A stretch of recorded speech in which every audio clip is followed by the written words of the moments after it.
Hello and welcome back for another Cult Cinema review. Today we're going to be taking a look at a 1988 horror film by the name of Night of the Demons, directed by Tenney and starring Linnea Quigley and Amelia Kinkade amongst others. The plot of the film revolves around 10 teenagers who decide they want to party at an abandoned funeral parlor on Halloween night. Of course, as you would expect, evil forces are awakened and demons possess some of the teenagers, and they proceed to murder some of the other teenagers. Of course, as it goes, the most sexually promiscuous teens are the ones that are possessed, and the more virtuous teens are the ones being murdered.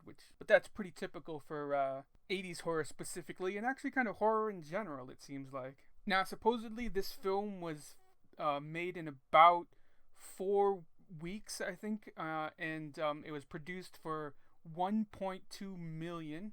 It opened in Detroit and shortly after that hit theaters in New York at Thanksgiving.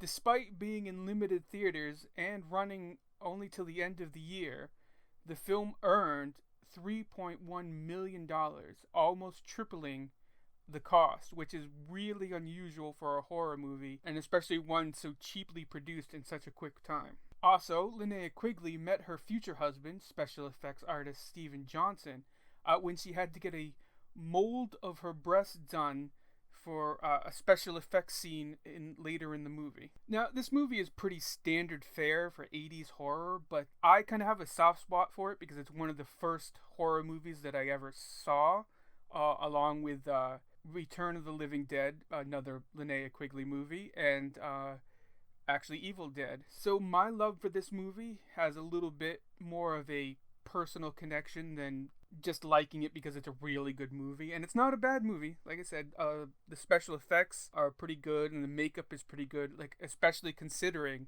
if it really did only have like a 4-week production period.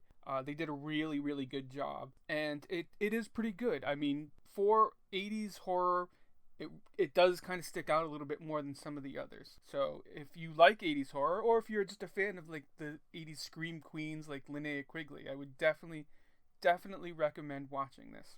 And I think that's going to do it for our review. Thank you for watching, and I hope to see you next time. Remember, if you enjoyed this, like and subscribe, and thank you.